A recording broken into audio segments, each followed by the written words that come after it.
Les gars, une question. C'est la troisième rencontre qu'on est en train de faire à Saxon.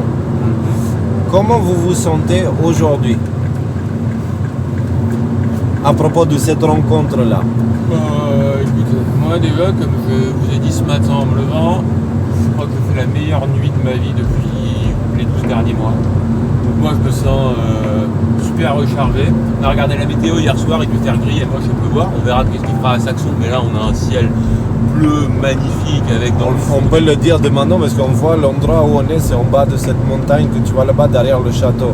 Je suis avec mes frères et donc moi je me sens super boosté pour aller rencontrer tous les gens qu'on va rencontrer. Et je suis sûr qu'on va avoir des conversations encore qui vont être mémorables quoi. Parce que chaque jour qu'on passe avec vous, la famille, c'est des jours qui sont vraiment mémorables, surtout dans le contexte des 2 dernières années qu'on a passé un petit peu moi, en mode cage à lapin dans ma forêt quoi.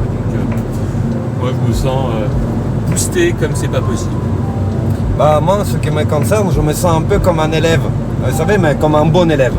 C'est lui qui va en cours, en fait, parce qu'il a vraiment envie d'apprendre quelque chose. Voilà. Et il a cet enthousiasme, en fait, d'aller vers l'inconnu pour apprendre l'inconnu, de découvrir quelque chose. Je suis un peu comme un globe-trotter qui va dans les pays qu'il n'a jamais visités. C'est vraiment cette sensation que j'ai, moi. Toi, Léo?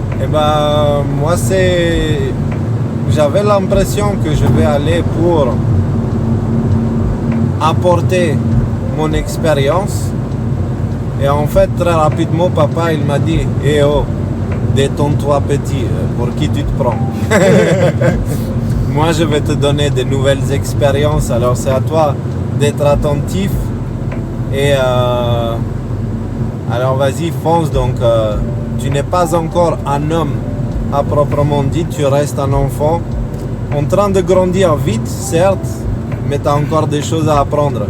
Parce que les rencontres qu'on a fait dans les 2 derniers jours, c'était juste, voilà, c'est toutes mes théories, hypothèses, machin, trucs mis dans la pratique dans certains cas, elles tombaient à l'eau en fait. Et du coup, ça me permet de devenir de plus en plus humble. Voilà. Et je pense qu'à la fin, l'objectif de tout ça, c'est l'humilité et la simplicité absolue et totale. Et je pense que ce n'est qu'à ce moment-là que je pourrais être capable de me dire que j'ai compris quelque chose en fait. J'ai compris mon incapacité de comprendre. J'y pensais aux gens qui nous posent la question, le nouveau monde, et qu'est-ce que je pourrais faire? J'ai peur, je suis handicapé, je ne peux pas sortir de là. Enfin, j'ai des limites, soit physiques, soit autres, en fait, afin d'avancer. Et on se disait qu'on nous pose la question à nous comme si on détenait la réponse. Alors qu'au fond, la réponse, c'est ceux qui sont concernés qui les détiennent au fond de leur cœur, et c'est à eux-mêmes qu'il faut qu'ils se posent la question. Nous ne sommes pas les secrétaires de papa, en fait. D'une certaine manière, on n'est pas venu ici pour donner la mission individuelle à chacun. On est venu ici pour pointer du doigt où se trouve la réponse. Et la réponse se trouve à l'intérieur de chacun, que tu puisses marcher debout ou pas en fait. Ce n'est pas relatif à ça. Et tu as donné l'exemple de Stephen Hawking, vous savez, ce scientifique très célèbre qui a eu une maladie dégénérative en fait, qu'il a mis dans un fauteuil roulant, et après même il était obligé de parler grâce à un robot, etc. Donc vous voyez comme quoi votre condition physique en fait n'influence en rien votre contribution en tant qu'être humain pour l'humanité. Le tout c'est de savoir, en fait prendre ce sur quoi vous avez de l'emprise en fait, et d'en faire ce que vous pouvez faire de mieux. Moi je voudrais rajouter l'autre exemple dont on avait parlé, c'était cette personne, je ne sais plus le nom, mais qui est née avec juste un bras et une moitié de torse et une tête, et qui est arrivé à devenir quelqu'un qui a influencé énormément de gens en faisant des conférences, et cette personne-là... Moi y compris, moi qui a les 2 bras et qui a mes 2 jambes, j'ai vu les conférences de ce cas-là, comment ça m'a inspiré en fait, de quoi tu te plains, arrête avec tes excuses en fait, juste vis quoi. Vis, si moi j'arrive, il te dit, si moi j'arrive en étant un quart d'un homme à vivre pleinement, qu'est-ce qui t'en empêche toi en fait? Quelle est ton excuse? Et il m'a mis face à mes contradictions, et c'est douloureux de voir ces vidéos à ce gars-là, parce que ça te confronte à tes propres contradictions en fait. Donc Je vais juste prendre un jour à la fois. Dieu nous donne la force pour le jour suivant. Il y a tellement d'écriture à ce sujet. Et c'est la sagesse de Dieu. C'est la sagesse de mes parents. Quand je leur pose les grandes questions sur mon avenir, ils me disent, écoute, prends juste un jour à la fois. Dieu est avec toi. C'est vrai qu'il a une vie pleine avec une femme et des enfants magnifiques qui sont en bonne santé. Et pourtant, je sais pas, dans nos logiciels en fait qui sont inscrits à nous, il aurait été condamné à passer sa vie tout seul, à être nourri avec une cuillère. C'est marrant parce que... Bon, ok, je vais recentrer le sujet, je vais aller partir dans toutes les directions encore. Moi j'ai la chance évidemment d'être né pas handicapé. Par contre, si je regarde un peu ce qui s'est passé dans ma propre vie, à un moment donné j'ai passé 5 ans à Airbus, et j'ai pas du tout aimé cette expérience. Il se trouve que ces 5 ans ont été une grande chance dans ma vie. Parce que ça m'a donné la chance d'apprécier quand j'avais un job que j'aimais. Et qu'est-ce que c'est le bonheur de se lever tous les matins pour faire un truc que t'aimes. Et j'ai été entouré de tout un tas de personnes qui, dès la fin de leurs études, n'avaient pas eu cette chance. Ils ont tout de suite été, c'était dans le secteur des jeux vidéo. Tout de suite sauté dans le dessert. Voilà, et ils étaient ingrats. Toujours en train de se plaindre, ouais, ça pourrait être mieux comme ci, ça pourrait être mieux comme ça pourrait être mieux comme ça. Et je leur disais tout le temps, mais rends-toi compte, il y a des gens là, en ce moment, ils sont en train de remplir des saucisses dans des boîtes de cassoulet, dans une usine de cassoulet, quoi, où il y a des gens qui sont en train de couper des carcasses de poulet. Rends-toi compte de la chance que tu as, t'as 25 ans, t'es en train de faire un truc, un job qu'il y a plein de gens qui auraient... Vous savez, là, il y a cette phrase qui me vient à l'esprit, je sais pas qui c'est qui me l'a dit, ou je sais même pas si c'est quelqu'un qui me l'a dit. Ce qui rend le goût du dessert, qui sublime le goût du dessert, c'est le fait qu'on mange salé avant. C'est un endroit pas mal. C'est très joli. C'est bon. C'est beau, est encore très clément aujourd'hui. Ah mais dès que je l'ai branché, ça filme. Ah non, tu l'as C'est des décodeurs, ça. Ouais. Alors. Ça c'est chez moi. Oui, voilà. Avec Silvio. Avec Silvio, Pardon, ouais. oui. C'est ça. Exactement. Alors, explique-moi un petit peu. Bah, vas-y, va devant et fais-nous En fait, pour le tour. t'expliquer, moi je suis digital nomade, je suis vidéaste professionnel et moi je vais sur des projets vidéo un peu partout. Et ça, c'est ma maison en fait que j'ai tout aménagé avec. Tu vois, on dinette. À l'arrière banquette, on peut dormir à 3 ici. Et bon, la spécialité de ce lieu, c'est que le lit, il est là en fait. Et tu le fais basculer tout en bas. Oh. Cool, ça. C'est toi qui as bricolé tout ça? Non, c'était tout d'origine. Moi, j'ai tout rénové en mode décoration. C'est ça. D'accord, ok. Donc là, le plafond. Là, derrière toi, ça, c'est un truc que j'apprécie, la petite banderole en bois. T'as acheté ça où, dis-moi? En France. Mais c'est-à-dire par une compagnie, par quelqu'un qui vendait? non, ça c'est très recherché en France. Enfin, j'ai acheté ça juste après le confinement. Et cet endroit-là, putain, il te donne envie de créer, non? Bah, il te ouais. donne envie de Non, poser mais- et d'être créatif, quoi. Wow,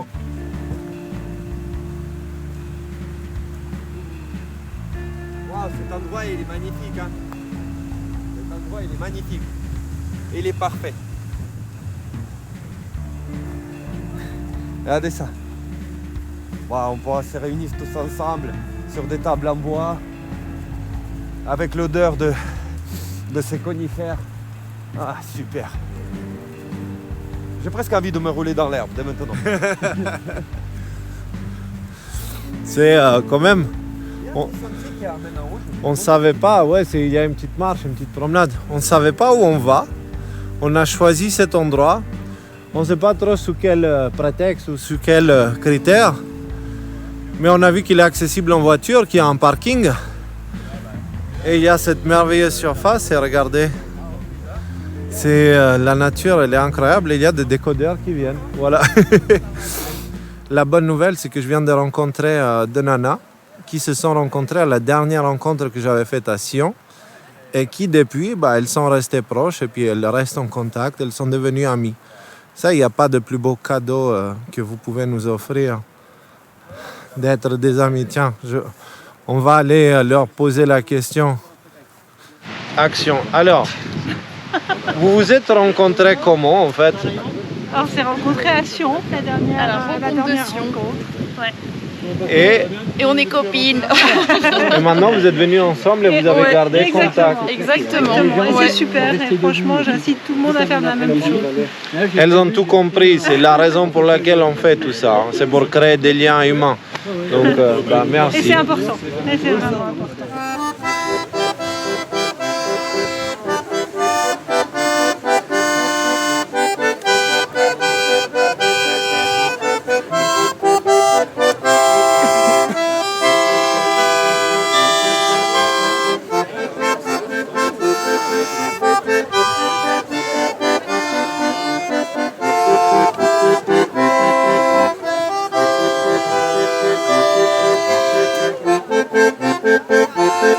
C'est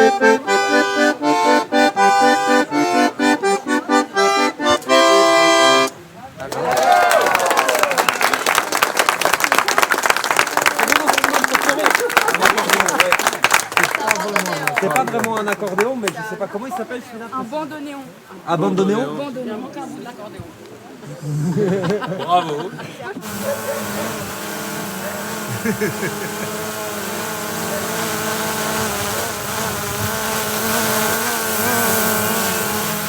Bon bah, papa nous envoie des techniciens pour chaque rencontre. Hein. On va avoir l'opportunité d'avoir de très jolies images de l'endroit parce qu'on ne peut pas profiter juste... Non, le panorama il est magnifique ici. C'est la Suisse de toute façon, tout le temps, ça a toujours été magique. Et là, dans un décor comme ça, tu nous as décoté une petite merveille, Léo. Bah c'est pas moi, c'est papa, mais j'ai aucune idée, je connais pas l'endroit. Ah ouais, bon, Ouais, merci. C'était avec les yeux fermés sur la carte. Bing. Bon bah ok, c'est là. Merci papa alors. Bah, merci à toi parce que tu es la main de papa pour les beaux plans aériens. Merci beaucoup. Merci à toi.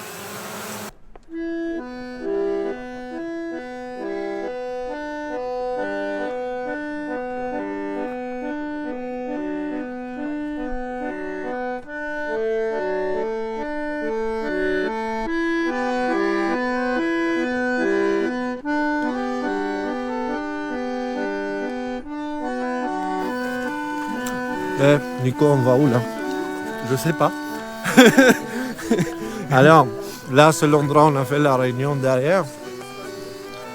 On est à la fin, hein, il est 20h passé. Et il paraît que par là, à une centaine de mètres, c'est un endroit où il y a une vue magnifique. Haletante. Voilà. Et papa nous a envoyé quelqu'un avec un drone. Du coup, on va avoir la possibilité d'avoir des jolis plans pour la vidéo. Papa est merveilleux, même ça, il nous envoie le... Bon, bah, finalement, voilà l'endroit. Waouh.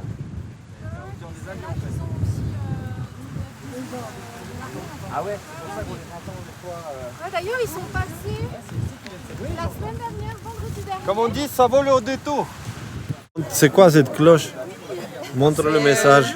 C'est une chenille. On met aux vaches pour monter ou bien descendre d'alpage. Ok. Et c'est quoi le message que tu as mis dessus? Ah, c'était l'autocollant que des gens ont fait pour qu'on vote non à la loi Covid. Et puis Ouais. on allait manifester avec Ok. plusieurs manifestations. T'as quel âge? 15 ans. Voilà. Ok. Un petit concert. Je te mets pas sur le derrière.